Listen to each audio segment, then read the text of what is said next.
Bound by Fate and Blood by Jenna O'Malley.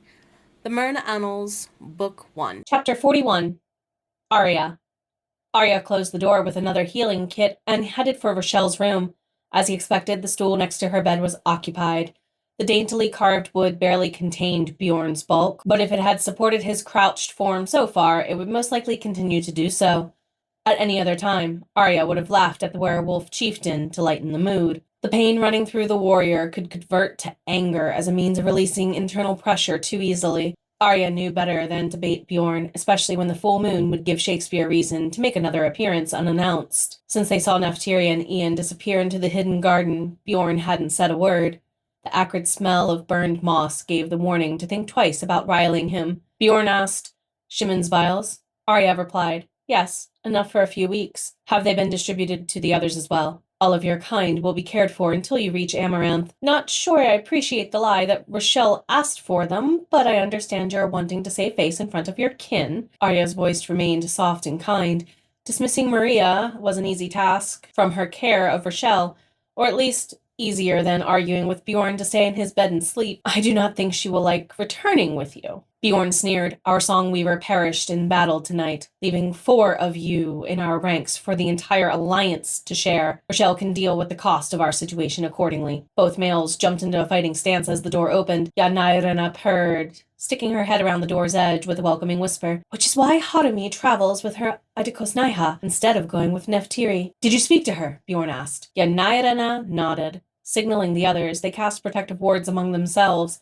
Bjorn stepped closer to the Ine Merna, allowing their whispers to drop even lower in volume. A gift of all Merna was enhanced hearing, which made their spells of protection all the more important, including learning the spell.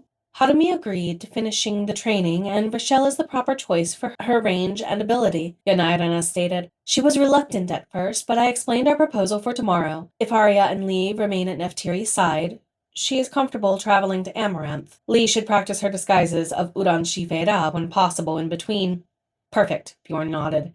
"She will make a strong leader one day." "Agreed. While I miss her, I'm glad to witness her grow from afar. I wish I could listen to them sing all night, so consider yourself blessed to have both student and teacher in your halls for Unayonk, Bjorn. Honestly, Mardigan and I both might be a tad jealous." Arya looked up at them from tucking Rochelle's blankets around her tossing legs. "Is Cyrus in agreement as well?" "Yes, Cavilius and I have our group focused on land-based travel for keeping messages coming along the road. Malice and her crew will care for the strumpet and keep our message and supply lines connected at sea."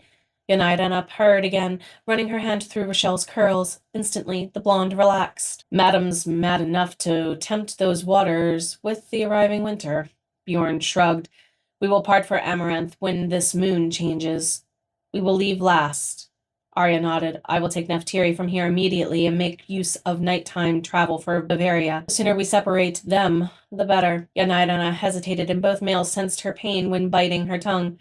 "You know what Shimon told us of the tests when we questioned him about what you saw. Ian's blood mixed perfectly with Neftiri's. He is the son of Silas the Slayer, tainted by Fey blood. What do you think the hunters will do to him? Do you not see he could be used against her if captured?" Bjorn spat, his anger spiking. "And yet I stopped to wonder, Wolf," the catkin hissed.